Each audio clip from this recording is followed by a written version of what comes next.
Garth Ennis, the creator of such classics like Hellblazer, Reacher, The Boys, and in 2008, Frost. If you're a fan of ultra-violent post-apocalyptic tales, or just curious about what makes the series so notorious, you're in the right place. Hell, I even made a fan comic about this concept due to how unabashed and raw it was. So... This nigga is trash! But that's besides the point. So come with me on a breakdown of the original Crossed Volume 1, the series, and really the story that started it all, and explore its themes, story beats, and characters. Then we'll look at 3 standout arcs that I personally enjoyed, discussing why these arcs are personal favorites, with their unique characters and narrative twists that set them apart from the rest. After that, I'll briefly touch on some other arcs we won't cover in detail. And lastly, I'll also have an update on the upcoming Crossed movie, with the latest production info, Garth Ennis' involvement, and some speculation on what the film might bring. So grab a seat and maybe some popcorn if you got the stomach for it, and let's dive into the carnage. Here we go! Crossed Volume 1. The original 10-issue series written by Mr. Ennis himself, with art by Jace Burrows, my beloved who wrote that one Warhammer comic. This story drops us directly into a world gone to hell overnight. It's not even... it's the best explanation I can give you. 1 minute life is normal, people are grabbing lunch at a diner, and the next all hell breaks loose due to a plague, a virus, whatever the hell you want to call it, erupts that turns ordinary folks into homicidal maniacs, really called the Crossed, named for the distinctive cross-shaped rash on their faces. And these aren't your typical zombies or mindless rage zombies. The Crossed are still smart enough to use guns, drive cars, set traps, and do pretty much anything they did before, only now with the depraved glee. And really, as Ennis put himself, the Crossed are people who, through infection, have given in to the worst, the absolute worst instincts human beings can. Murder, rape, torture, cannibalism. All of the most cruel and inventive kind imaginable. In other words, they'll do things that would make a zombie from The Walking Dead question if it deserves the category of horror. This virus spreads through bodily fluids, bites, blood, you name it. So pretty standard. But once someone's infected, there's no cure and no coming back.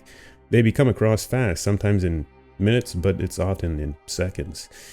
So with such a nature of infection, governments collapse almost immediately. Within days, the world is a lawless charnel house. It's pure nightmare fuel. And God, I love every second of it. Against these horrifics, honestly, the horrific backdrop of all of this, we follow a small band of survivors led by 2 very human characters, Stan and Sydney. God, did I butcher that name? Cindy? Excuse me.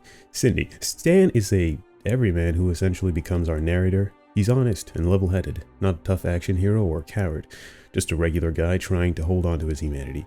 Cindy is a tough-as-nails single mom, determined to protect her young son Patrick at all costs. When the outbreak hit, Cindy actually saved Stan's life. Talk about a first impression. And since then, she's emerged as the group's hardened leader. Think of her as the ruthless survivor who's really going to do anything necessary, a bit like Selena from 28 Days Later. I said 28 Days Later, not the movie, because she has someone precious to fight for.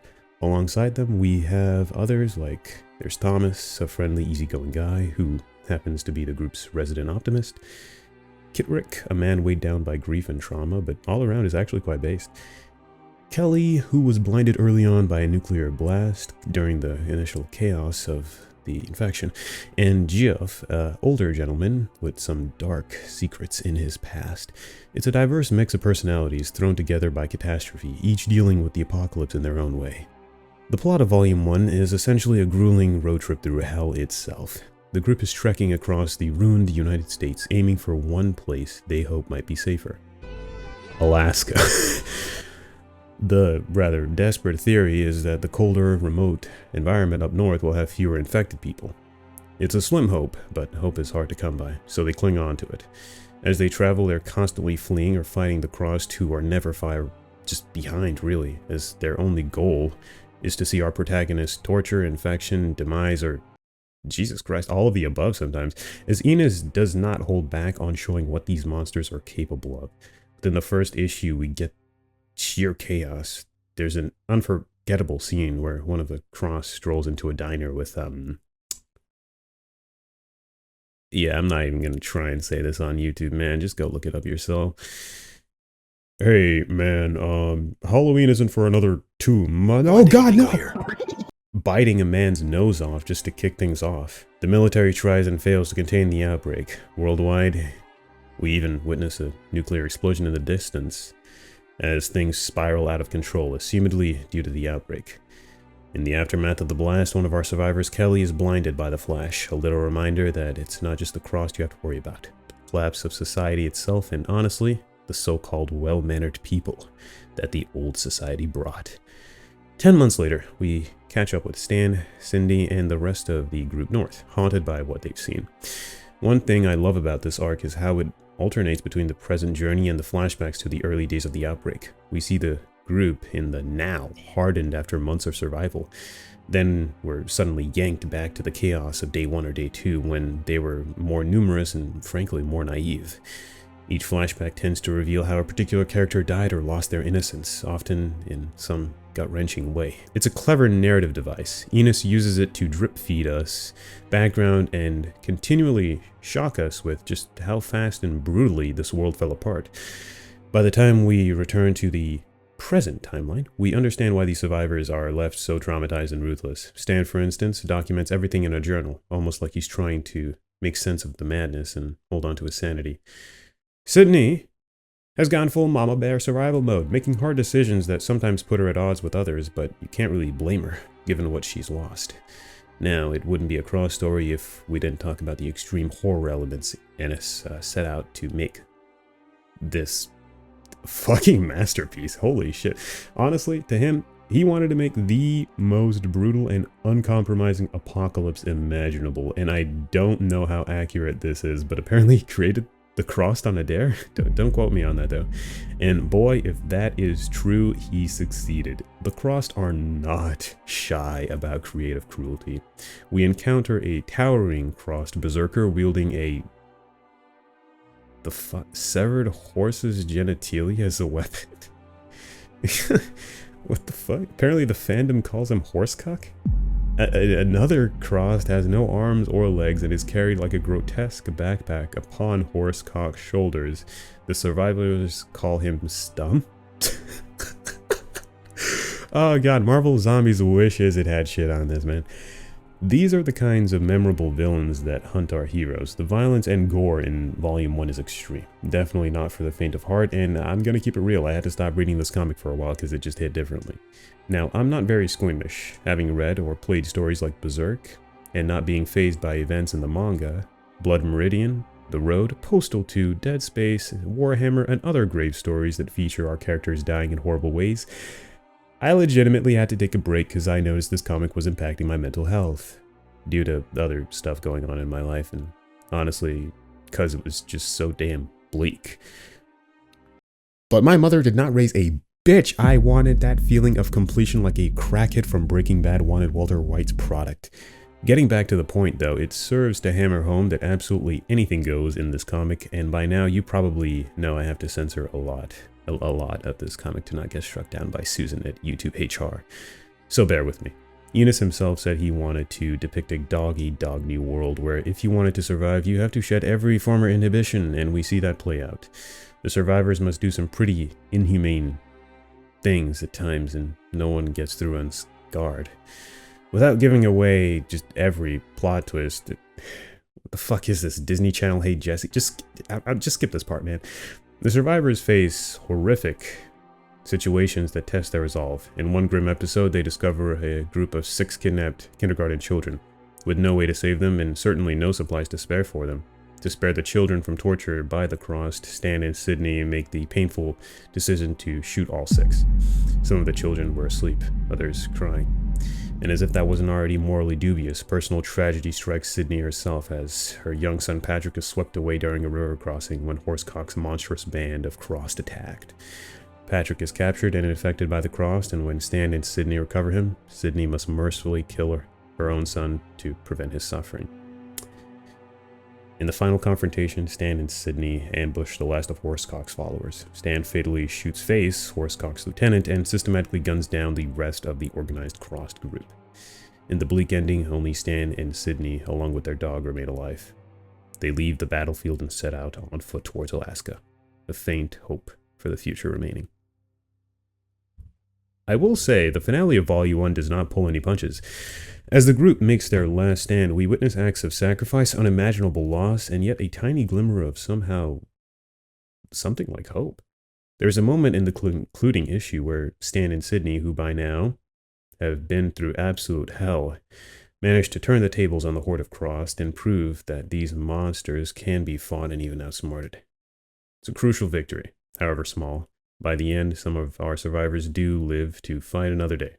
No fairy tale endings, though. This is a cross story after all, and it remains bleak. They're probably down to like one magazine left. But that little spark of defiance, that refusal to roll over and die, gives the story a surprising undercurrent of hope. I didn't expect any hope in this series when I first read it, but Ennis managed to slip it in, just a ray of it amid the darkness. It hits hard and just different. And after witnessing atrocity upon atrocity, you're amazed anyone can still choose to be decent or courageous. Crossed Volume 1 had a huge impact on the franchise and horror comics in general.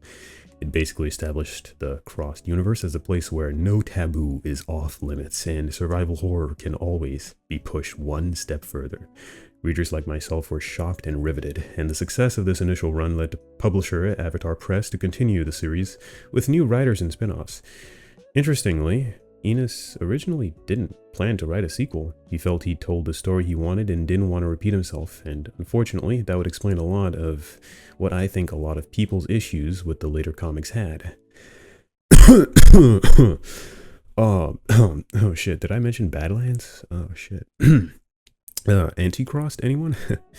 Instead, he gave his blessing for other creators to play in the sandbox, with one condition. No one would touch his characters or continue their specific storyline. No more Stan, Sydney, Thomas, Kittrick, just fresh stories set in the same world. Ennis insisted. In other words, Volume 1 stands alone as its own brutal chapter, and the later arcs would explore new characters and new corners of this nightmarish world. That creative decision really opened the floodgates. It meant subsequent volumes could really just go wild with new direction without undoing or cheapening the original. And as we'll see, many of those later stories did exactly that, each with its own flavor of horror. Before we move on, it's worth noting that Volume 1 also set the tone for Cross signature themes. It's not just gore for the gore's sake, though there's plenty of gore there. Ennis uses the extremity to examine human nature under ultimate duress. Many claim the excessive gore is unnecessary, and to that I say, you don't know shit that goes on in Africa, Haiti, Libya, Palestine, honestly any country that just isn't really a developed one, low-key. I'm gonna keep it real with you. Through Volume 1, we see how ordinary people respond, whether it's clinging to family like Sydney, documenting history like Stan, collapsing under trauma like some others, or turning into monsters even without being infected. There's at least one human psychopath in the group who is as dangerous as the Crossed, honestly. This comic definitely isn't for everyone. It shocks, disgusts, and horrifies, and it may have taken me like years to say I finished it in its entirety, but boy am I glad. Additionally, it also had more to say than just look how gross it is. By the end of Volume 1, I was equal parts shaken and impressed by how Ennis balanced nihilistic horror with a sliver of defiant humanity. That mix of bleakness and fierce survival set the stage for the entire Crossed universe. Now with Volume 1 covered, let's leap into some of my personal favorites in the notable spin-off arcs, and the other arcs that followed. First up, a very different kind of cross story that traded the open road for a secluded island and amped up the psychological tension. Crossed, Wish You Were Here. One of the most acclaimed follow-ups in this series is Crossed Wish You Were Here, which ran as a free webcomic from 2012 to 2014, written by Simon Cy Spurrier. This arc took the franchise in a new direction by slowing things down and digging deep into character-driven storytelling. If Volume 1 was a non-stop race for survival, Wish You Were Here is more of a pressure cooker scenario. It's set on a small island off the coast of Scotland, a place called Cava, where a handful of survivors have managed to establish a fragile safe haven. Here the group is stuck together in one place, trying to build a semblance of society while the threat of the Crossed looms in the mainland. This setup allows for a tense, slow burn narrative that really focuses on the people, their conflicts, and the moral dilemmas of day-to-day living in hell. Our guide through this story is a man named Shaky, short for Shakespeare. He was a writer before the apocalypse. Wish You Were Here is uniquely presented through Shaky's journal entries as he writes about life on the island and the events unfolding around him. Hang on a sec. I'm beginning to see a pattern of characters writing in journals here. So in a way, it's an epistolary tale. We're reading the diary of a survivor, getting his personal, often snarky or introspective takes on everything, and the first-person narrative style gives the arc a very intimate, almost confessional tone. Shaky is not a traditional hero. He freely admits he's done cowardly and selfish things to stay alive, and honestly, that kind of makes him compelling, if somewhat unreliable, now that I think about it. It's a clever device by Spurrier. By writing it as Shaky's Wish You Were Here letters, hence the title, we get to live inside one survivor's head and really feel the paranoia, guilt, and hope that comes with trying to hold on to your humanity. It's conversational and dark and really just sort of funny at times, even as it delves into pretty heavy territory. Life on Cava is anything but peaceful. The survivors have a community, but it's a shaky one. It was funny, right? Are you serious right now, bro? There's no way it was that bad. Two men effectively share leadership, Rab and Don. Rab is a gruff Scottish fisherman, the practical no-nonsense type, where Don is a short intellectual fellow, a former professor with a bit of a superiority complex. Their contrasting leadership styles create internal tension. Rab is all about hardened survival pragmatism, whereas Don tries to maintain some civility and order. The cast on the island is quite large and diverse. There's everything from a quiet Muslim family just trying to mind their own business, to a cheeky teenage girl who flirts with danger, to a dreadlocked surfer dude who happens to captain their only escape boat.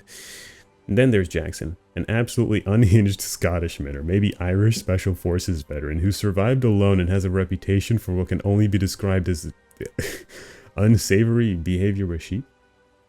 That's right, they made some damn SAS servicemen fuck sheep. I love this comic already. Yes, Spurrier leans into some dark humor here, with such personalities cooped up together and resources running low. Tempers flare and secrets fester. The story sets up a palpable feeling that this powder keg could blow up at any time, even if the Crossed never show up. These characters might destroy themselves through infighting. Of course, this is a Cross story, so the Crossed do show up eventually. But Wish You Were Here really stands out for how long it takes to just hold back the tide and make us care about the characters first. Spurrier said his goal was to deliver a narrative with a tense, pressurized slow burn instead of the usual constant chaos, and I think he delivers on that. There are chapters focused on food rationing, lottery systems to decide who risks their life on supply runs, the mental toll of isolation despite there being other survivors, and my goodness it's based, and the desperate attempts to keep some sanity and culture.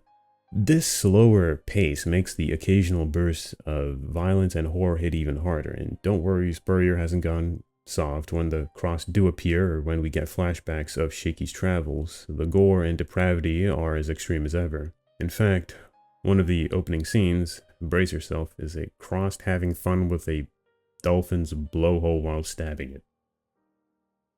What the fuck, bro? What the fuck is with this fucking Zizka, bro? Seriously. It's a brief scene, almost macabre joke to kick off the comic, reminding readers that, yep, this is still Crossed, folks. Don't worry, don't worry. There are other outrageous moments, an infected nurse being, let's say, pleasured with a severed human. What the fuck? What events in my life culminated to me reading this torture corn? But these instances are comparatively rare in Wish You Were Here. The emphasis is less on non-stop shock and more on a sustained atmosphere of dread. It's like Spurrier gives you just enough nightmare fuel to remember the stakes, then brings the camera back to the human drama. But enough about me gushing about stupid stuff like themes. What the hell is even going on here?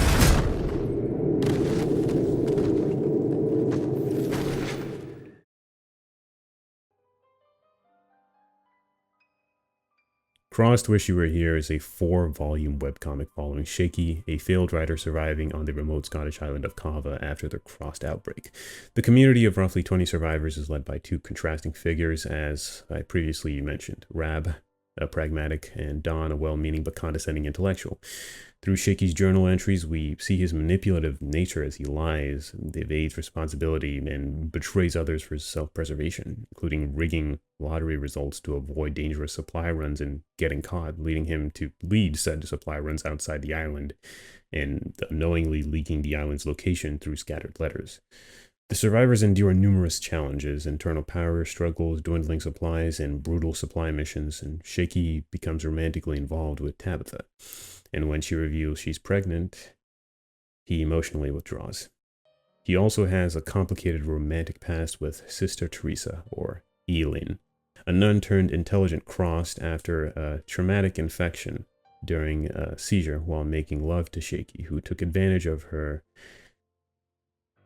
while she was having a seizure. Jesus. While they were sharing a passionate moment. Her transformation allows her to retain cognitive ability, symbolized by her distinct crossed mark on her face not fitting the usual aesthetic, and eventually she leads a crossed army obsessed with Shaky in coordinated efforts that the survivors and honestly most readers like myself had never seen before, leading to a game of cat and mouse with the survivors being at the whims of the crossed. Jackson, an ex-soldier that refuses to hang out with the group on Cava, eventually returns with Celine, another survivor. After a series of events led her to being cut off from the main group, she's traumatized but alive. Meanwhile, the islanders encounter a fleet of American ships led by Captain Dora. While the fleet initially offers trade and cooperation, tensions mount, especially after Shaky manipulates others into distrusting the Americans. Eventually, really after a failed ambush leads to Don's death, the murder of a child, and Tabitha being taken hostage, though it's later revealed this was part of Shaky's plan to ensure her and their child's safety. Crossed attacks intensify almost immediately. Celine warns the islanders of Sister Teresa's growing infected army and its strategic coordination, and eventually the island is overwhelmed, and after an assault involving mortars and infiltration, Celine sacrifices herself for the Claymore trap, explosive that the islanders managed to set up in preparation of this. However, and quite honestly, fittingly, Shaky is eventually exiled after his mounting betrayals are uncovered, leading to him having his ankles broken in a desperate plea by Rab to get him to not follow the survivors of Cop. When all the carnage is said and done, Shaky and Teresa reunite on a scrap of land with a boat, where a gamekeeper is revealed to be alive. A man whom Shaky and Eileen had previously traveled with prior to Shaky making it to Cava, and who took advantage of Eileen and other female survivors the group had, only staying with him in spite of the abuse because they needed him to survive in this evil new world, and he being the one who carved the oh-so-distinct crossed mark into her face while putting a knife to her throat. In an almost cathartic finale, Shaky kills Gamekeeper with a flare gun. Setting the boat ablaze, he and Teresa laugh and eventually make love together as the boat sinks beneath the waves, ending their story. Cava survivors flee to find a new home. Forever changed, and Shaky's journal, his chronicle of guilt, cowardice, manipulation, become a symbol of how one man's survival instinct tore through every bond he formed. God, I missed like 99% of the details in this comic, so just let me know what I got wrong. Well, Wish You Were Here stands out among crossed arcs for its narrative innovation and character depth. It took the franchise into a serialized online format, with Spurrier carefully developing a larger cast and more complex story over 4 volumes. I personally praise it for being the most story-rich and emotionally engaging entry in Crossed. Genuinely, it asks you to invest in these flawed characters, then forces you to confront the consequences of their actions. The arc also expands the Crossed lore, proving you can tell very different kinds of stories in this universe, from action horror to survival to really psychological drama. Personally, I found Wish You Were Here to be one of the best, most refreshing changes of pace that made the eventual horror hit all the harder. By giving us hope, a functioning community, a sense of maybe they'll all be okay for a while, Spurrier makes the collapse of that hope truly gutting, and yet, like Volume 1, there's a faint ember of hope. or at least resolve at the end. After all the betrayal, bloodshed, the survivors who remain have to decide what kind of people they want to be in this world. In short, if Volume 1 was about raw survival, Wish You Were Here is about what survival does to people. It's one of my favorite arcs because it's as much about the monsters inside us as the monsters at the door. And it's impressively original in its storytelling style, using a diary format and a webcomic release to draw readers in slowly. If you haven't read it and you love character-driven horror, I highly recommend checking it out. Just steel yourself for some deeply disturbing sights along the way. It's still crossed after all, albeit one with a literary flair. But my only personal gripe really about this, honestly, were despite how I've literally been glazing the world building and how much time was put into the characters and survivors, I feel like I didn't even know most of them by the story's end. It was literally just Shaky's POV on people whom he sort of remembered, truth be told. Like, there's this one frame where Shaky was getting his damn ankles broken in, and I couldn't help but question who the other guy that was holding him down was. Some characters just disappeared at the background after a while. I get that Shaky isolated himself from people most of the time, but still, they should have found a way to make it work. Also, I have to go on a tangent for a second because I have a contrarian opinion I must share. Shaky is not a good person at all, not even an alright person, but I like him as a character. He's three-dimensional and seems weirdly honest and real, kinda like what an average cowardly shellfish person might do in dire hypothetical situations. So with that being said, I kind of felt the ending of Shaky straight up assaulting Sister Teresa or Eileen while she was having a seizure was just high-key character assassination. You cannot change my mind on this. I will die on this hill like the Doomslayer. Oh no, he's always been such a irredeemable asshole. Yeah, well, but like my point is that there's levels to this shit. There's that, and then there's just downright assaulting the woman you claim to love while knocking out a fellow survivor who was trying to stop you from assaulting said woman, and then letting a bunch of kids whom you helped save get brutally deleted from existence, and then not having the balls to take your lover out of her misery. And to those who say most cases of SA actually and unfortunately, like the case with Shaky and Eileen, occur with people whom the victim actually knows quite deeply and intimately, my response to that, as for why Shaky wouldn't assault Eileen, is that bro wasn't even feeling it. Okay? What is there to say? Even he said his balls weren't in it one issue ago. Sure, he did some messed up shit like hiding homegirl's bra and Loki being blue-balled. He wasn't able to finish the first time they got at it, but both of those situations, in my eyes, could easily be as defended as they were used to attack him. He was blue-balled at the forest because Aoline said it was unsafe, so he wanted to get even with her by taking advantage of her while she was having a seizure. That behavior is linked, you know? And to that I say, well, that, or he was just horny like any guy would in that situation and was just expressing it. I don't think that'd mean he'd hold a grudge that deep. Well, he stole her bra to try and get her to stop liking the preacher guy. Yeah, well, there's that, and then there's actual grape, and after literally claiming your balls weren't in it an issue ago. I don't know. Also, I don't know. What if the preacher guy was a serial killer and Shaky was trying to be suspicious or something? I don't know. Fuck. I get the idea of it to an extent. I agree that I think the scene served to drive the point home that Shaky was always a selfish prick. That is just undeniable. The scene was a bit gross, but I can't help but feel like it wasn't narratively justified. If I recall correctly, it had some build-up and it wasn't gratuitous, especially when compared to a lot of other stuff in the Crossed franchise, but honestly, to me, it just felt a bit rushed, man. Yeah, I get it. Crossed are us and we are crossed. It just changes based on how you view humanity. We did or do all the things crossed do. We kill, we detonate nuclear bombs. We are horrible. We go by a different name. That's the difference between us and the crossed. The fucking name. Yeah, I get it. But is that all you're going to keep iterating? Is that literally all you're going to keep saying to me? I understand that Crossed is meant to be a horror series, but after a certain point, it starts to feel like every story ends the same way. Everyone either dies horribly or disappears under circumstances that all point to death. I understand this doesn't actually apply to the two stories I've literally been explaining for the past, 20 minutes, but this perspective I had really formed when I started with the OG Volume 1 comic, took a sabbatical from the series because Berserk finally got off his own sabbatical, then read Crossed Badlands before hitting Crossed Wish You Were Here. That's not necessarily a deal breaker in horror, and I accept I may have fucked up the reading order, but when there's no real sense of hope or meaningful change across stories, it becomes hard to stay emotionally invested and just becomes repetitive. I felt this especially with Crossed Badlands, which again, I stopped reading around issue 20 because it genuinely started to affect my mental health. Not in a cheap, this is scary way, but on a deeper existential dread about what people are capable of while reading this in high school. Honestly, I should not have been reading this in high school, but here we are. And honestly, that's another issue I unfortunately had with the comic. It's not the gore or violence that got to me. I can handle horror. But the way the series leans into essay, especially involving children, is genuinely repulsive. I get that Crossed is trying to show a world where all morality is stripped away, but sometimes it starts to feel like that's all it's doing. Is shock the only thing left to say? Is it literally all that's left to say?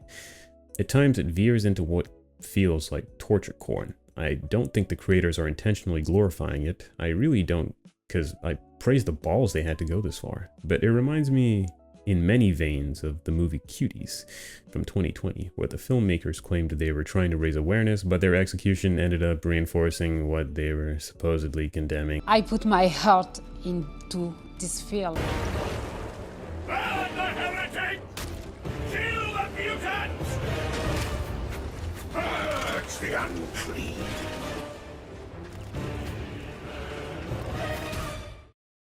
Like Nietzsche's quote says, "He who fights monsters should be careful, lest he thereby become a monster." That's how some of Crossed feels. I appreciate the storytelling and world building, but the relentless focus on essay is too much for me personally.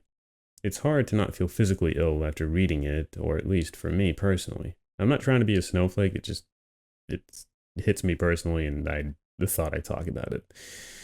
Goddamn, but I will say the final pages of Eileen and Shaky torturing before killing the gamekeeper, and then Shaky just eventually willingly turning at the hands of Eileen as they make love on a boat, lighting a flare gun in said boat, burning it in flames, and just Rab watching this whole thing play out, trying to explain it, was just a joy to read about.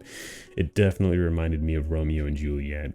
Instead of some happy ending like most love stories do, it ends in tragedy, and with most of our sidecast actually surviving. Goddamn, could you tell this is my favorite Cross story out of the bunch? I'm sorry.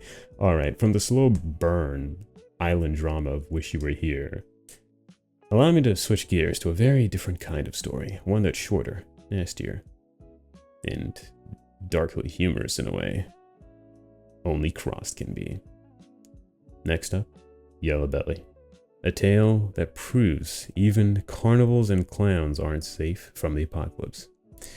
Now we finally dive into Crossed Badlands. Yay, fuck, Yellow Belly. A memorable arc that spans across 3 issues, so hopefully I'll have an easier time with this one. Goddamn. How much time do we have? 35? Okay, fuck.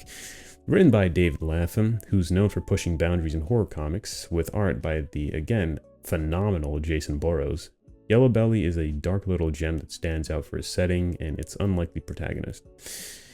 If the title doesn't give it away, this is a story about a kid named Yellow Belly, and ironically, he's really a coward. Shocking, I know. I know, like everyone else, I've been describing, you know, he's a coward, but like, in fact, he got his nickname in high school after literally peeing his pants out in fear in the 6th grade, so he's not even hero material starting off, and that's what makes this arc so interesting to me. It follows someone who's the opposite of the usual brave stoic survivor. Instead, we get Edmund. That's his real name, and though everyone calls him Yellow Belly, a teenager whose first instinct when things go bad is to run and hide. The story kicks off at a county fair, which is a brilliantly twisted place to start the Crossed outbreak. Think about it. The carnival already has clowns, freak show performers, people in costumes. It's almost like a Crossed invasion is waiting to happen. Lapham leans into that big time. One moment, Edmund and his family are enjoying the fair, lights, rides, games, and the next moment, chaos erupts. The carnies and clowns start turning into Crossed one by one, and the cheerful carnival atmosphere turns into a slaughterhouse almost instantly. It's like a horror movie scene. You have these ghastly dressed clowns suddenly committing unspeakable acts, sending crowds of fairgoers screaming. Amid this phenomenon, Edmund's survival instinct is to run, so he's not terrible. I mean, Yellow Belly earns his moniker every step of the way, often choosing self-preservation over helping others. It's a pretty bleak look at human nature under pressure, yet also a bit of dark humor. Here's this kid who might survive the Crossed, not through strength or smarts, but sheer cowardice. As the story progresses, Edmund does manage to survive the initial carnival nightmare, largely due to ducking and hiding. He ends up in a battle with a group of bikers whom he tells about the Crossed. At one point, right before Edmund is gonna blow his brains out because he literally killed a fellow biker person by accident, crosses paths with a figure from another Crossed story, Harold Lore, the villain of Latham's own story, Crossed Psychopath.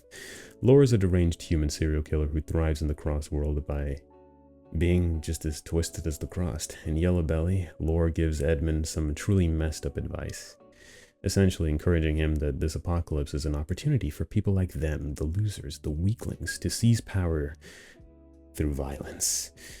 It's a creepy little cameo that ties the arcs together, and it serves as the devil on the shoulder moment for Edmund.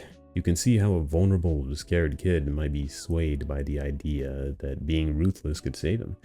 Lore basically tells him to embrace the chaos instead of fearing it, honestly, and ultimately Yellow Belly builds to an ironic, tragic conclusion.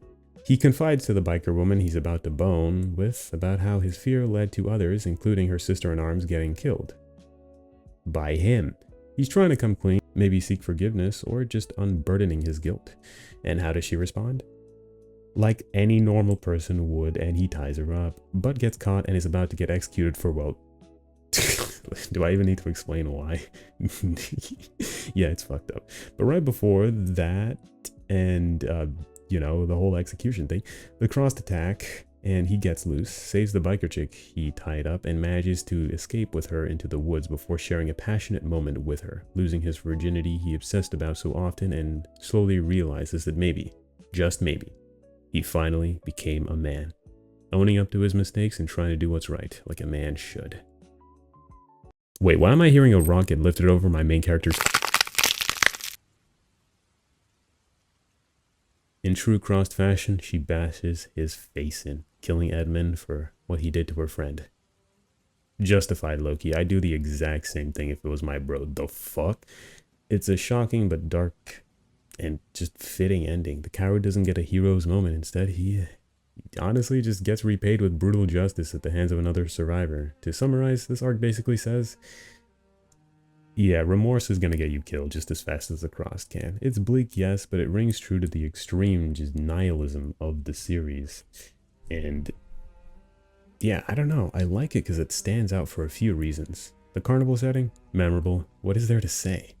Secondly, really, we're just following someone who kind of never does or gets to act brave. And that's bold storytelling to me, and subverts expectations. Third, it's a short, fast-paced arc, just 4 issues, and that makes it punchy. It doesn't, you know, have the elaborate world building of the earlier arcs I've described, but as a snapshot of day one chaos, personal failing, and it's super effective. Also, David Latham's signature twisted humor and shock factor on full display. And this is the same writer who gave us Crossed Family Values and Psychopath, so I'd say he's adept at making you cringe one moment and then laugh off or smirk at the sheer audacity at the next. In terms of narrative innovation, Yellow Belly might not be as groundbreaking as Wished You Were Here or Plus 100, but it stands out tonally. It's a grimdark study wrapped in a grindhouse gorefest, and we really haven't seen a protagonist like Edmund and Crossed to that point. A true anti-hero, or perhaps anti-hero, emphasis on the anti. Through him, the arc poses a cynical question. Maybe not everyone is cut out to be a hero when the world ends. Some folks freeze up, made bad choices, or save their own butts at others' expense. It's an uncomfortable notion, but in the context of Cross's extreme scenarios, it adds realism. Not every survivor is Rick Grimes or an action movie star waiting to blossom. Some are just scared kids who will never stop being scared. Also, I like the Harold Lore cameo, hinting that all these stories can intersect in little ways. You get that sense that this landscape is filled with both monsters and monstrous people crisscrossing just paths. And for me personally, it was a treat, and I think for many fans it was also a treat to see characters from different arcs influence each other. All in all, Yellow Belly is a compact, brutal tale that leaves a mark. It's not uplifting. In fact, it might be one of the more outright just pessimistic entries, but it's memorable. After reading it, I guarantee the next time you see a clown or go to a carnival, you might just get a little chill down your spine. And perhaps you'll ponder in a cross-style apocalypse. Would you be the brave one? Or might you find yourself in Edmund's shoes? It's kind of an uncomfortable question this story likes to ask. But let's move on with the third arc, one that takes a huge leap into the future and flips the entire premise on its head. We're heading 100 years forward for Crossed 100, where Alan Moore, of all people, joins the fray to show us what the world might look like a century after the outbreak. Imagine the Crossed outbreak, not just in the here and now, but as ancient history. That's the bold concept behind Crossed plus 100, a remarkable arc written by the legendary Alan Moore of Watchmen and V for Vendetta. With art by Gabriel Andrada, debuting in 2014, Crossed 100 fast-forwards the timeline to the year 2108, exactly 1 century after the Crossed pandemic, or C-Day, erupting in 2008. The result is part sequel, part reinvention, as much as it is fiction and horror. You see, Moore crafting a deeply thought-out future society that's risen from the ashes of the old stands out for its ambitious world-building and, honestly, the fresh perspective it brings to the Crossed universe. It basically asks, what happens after the apocalypse? When the monsters have faded, the unshakable human will starts to rebuild. And then, of course, it finds a new way to scare the heck out of us from the premise. You see, in 2108, the world is unrecognizable to the chaos we knew from the other Crossed stories I've been describing, honestly. Human civilization is beginning to recover in the former United States. Settlements have grown. Technologically, we're coming back up, though they're far from our level, and most of the Crossed have died off or disappeared over the decades. There's a fascinating in-world explanation for this. See, by 2050, the initial wave of Crossed either grew old and died. Imagine surviving as an infected for 40 plus years. Eventually, age catches up, or they self-destruct, because the most violently insane ones tended to get themselves killed early on. Essentially, natural selection did its work. Only the few Crossed who restrained from killing their own managed to produce a second generation by breeding, so over time the hordes thinned out. It's a wild concept. The very nature of the Crossed, being suicidally violent, meant they couldn't sustain their population in the long run. Thus, by 2108, seeing a Crossed is actually rare. Many people in this future have never even encountered one, except maybe as a scary story or something to roleplay as in childish games. Major religions have faded away. This generation doesn't seem to remember Christianity or other pre-collapse institutions, except Islam. And language has devolved into a kind of slanged out English. Alan Moore had a field day creating what can only be described as future slang. For example, they call Crossed Crusaders, or Crossed Plus, in their dialect and refer to old world items in funny, corrupted ways. Science fiction itself is called wishful fiction, or Wi-Fi in this world, and Alfak means as far as we know? It was a weird concept, man. I'm gonna keep it real with you, but it didn't bother me too much after a couple Googles. You see, our main characters in Crossed 100 is Future Taylor. Yes, her name is literally Future. In this era, people name their kids aspirational things like Future Hope, which tells you they're trying to be optimistic, and she's an archivist in one of these settlements. The community of Chuga, formerly Tennessee? She's essentially a librarian or historian tasked with salvaging books and knowledge from before the surprise, what they call the outbreak in 2008. I like her as a character. She's inquisitive, thoughtful, and a huge fan of sci-fi literature. Hell, we would have made pretty good friends, I'd assume. Through Future's eyes, we explore this new world, and it's very different from the usual Crossed vibe at first. There's an element of hope and rebuilding. Humanity has survived its darkest hour and is trying to regain its culture and civility. The horror seems to be in the past. Or is it? The plot thickens when Future's team discovers something disturbing on a routine scouting trip. They come across an old archive diary written by a man named Beau Salt. Now, Beauregard, short for Beau Salt, is a nasty piece of work from the original Outbreak days, basically a prolific serial killer called a phone book killer for his pre-apocalypse murders, who became Crossed back in 2008. But unlike most infected, Salt was already insane and evil before the virus, so becoming Crossed didn't change him much. If anything, it made him more focused. Through his journal entries, they uncover a shocking secret. Salt had one plan: a long-term calculated plan that spanned across generations, realizing that the Crossed would eventually burn themselves out and the survivors are actually getting better at fighting back over time. He devised a scheme to ensure the Crossed would rise again when humanity least expected it. His plan? Go dormant for at least a century. Let humanity believe they'd won, let them put their guard back, and then strike in a coordinated apocalypse 2.0 on the 100th anniversary of C-Day.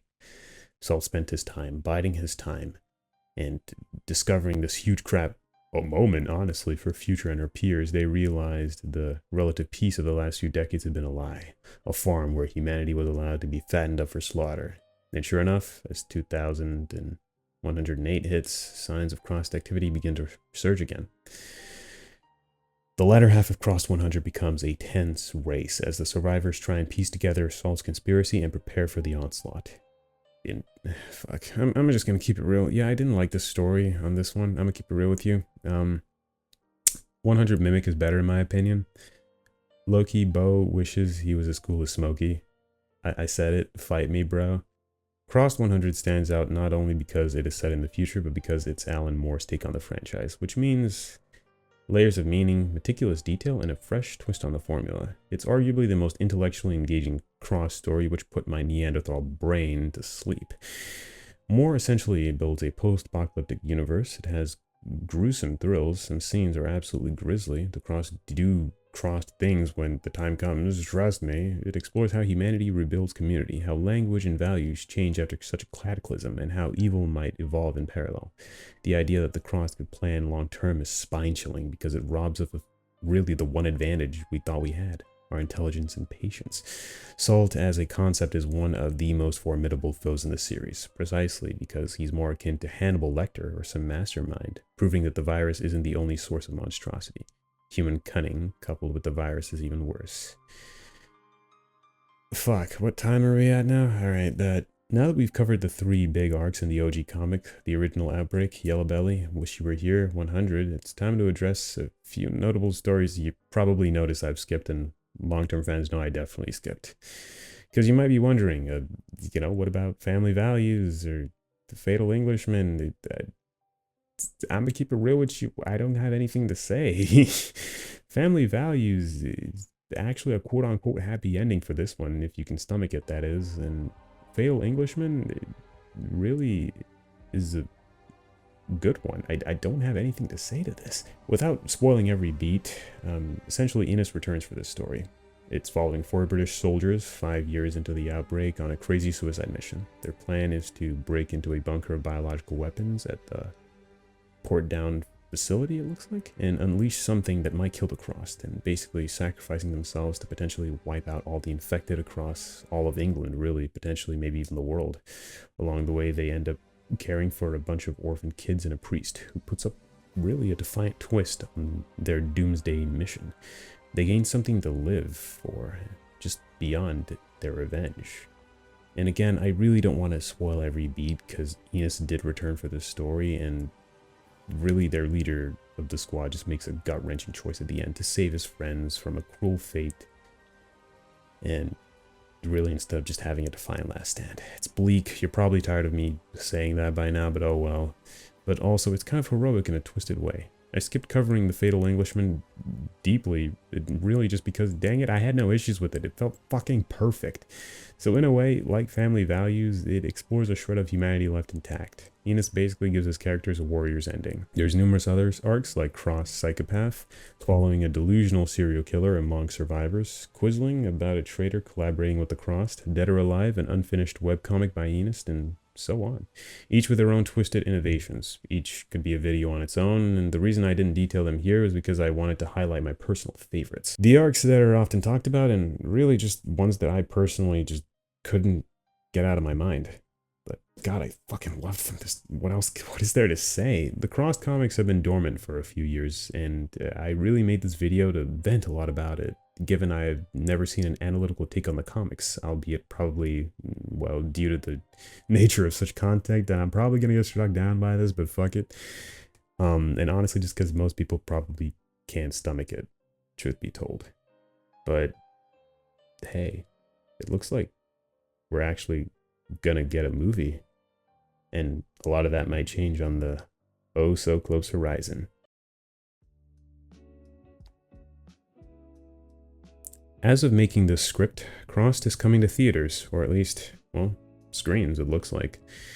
If all goes according to plan, that is. This is pretty exciting, and a little bit scary of a prospect for fans, myself included, because translating something as extreme as Crossed to film is a tall order, and here's what we know so far about the movie and some speculation on what it might entail.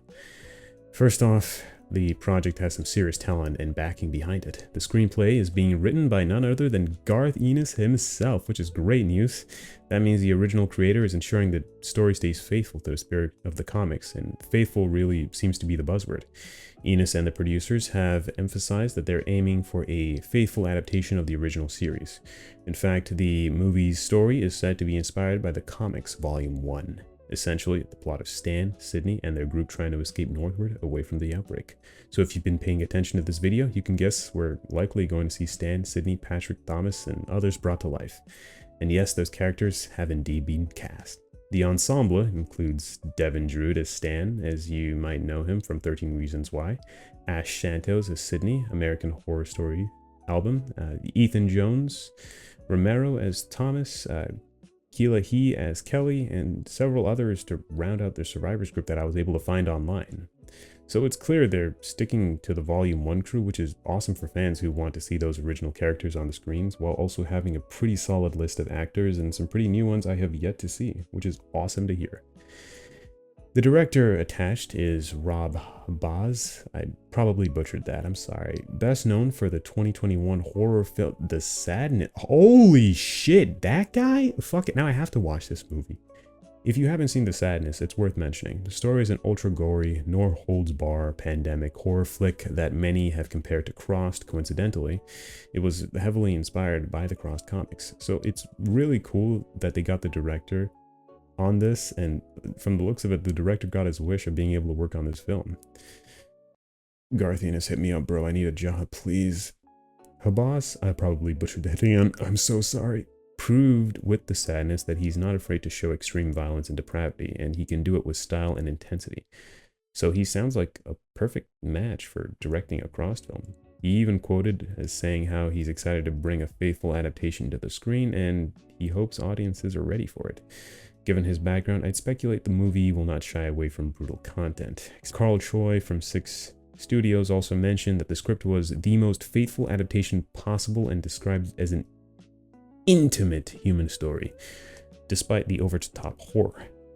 One of the actors of the movie I was able to find being Ethan Romero on Instagram, who seems to be playing Thomas from the OG comics, put out some really cool photos that suggest they're really focusing on the survivors, characters, and their emotional journeys, not just the shock value, which is exactly what made Volume 1 compelling beyond gore. As of the latest updates, the movie is in post-production and aiming for a release sometime in 2026, possibly late 2026. I haven't seen any news about it in my own research. There's even talk that if it does well, it could lead to sequels and spin-offs. The Crossed universe certainly has a good number of material to draw from, but one step at a time. Now, what we can speculate about the film's storyline and approach? Yeah, literally just Volume 1, honestly. I imagine the film will do something similar, so there's a clear villain figure, even if he's not a speaking villain, more like Michael Myers style presence. But I hope the film doesn't go the Terrifier route of excessive gore to try and scare the audience, but instead uses psychological horror to try and revive the horror genre, in my opinion. Because after reading the comics, I don't think anything can have the potential to scare me if this movie isn't done right. From the production details, we know the budget is relatively modest, a couple $1 million, which means this won't be a CGI-heavy zombie blockbuster. It'll likely have a gritty, practical effects style, and that could actually work in its favor, making it feel more real and gnarly rather than glossy. Habaz, I apologize for that again, did a lot with a modest budget on The Sadness, delivering truly cringe-inducing horror with practical makeup and effects, so I'm optimistic we'll get some visceral old-school horror effects here. What I can tell you is when the movie comes out, I'll be on the front lines cooking up a review and letting you know what my thoughts are. I'd love to hear any comments you have about my analysis, not just for YouTube engagement, but because I like reading comments generally. Likewise, because I need money for my therapy to recover parts of my sanity, after having to read this comic in its entirety. So thank you. God, how long was this script?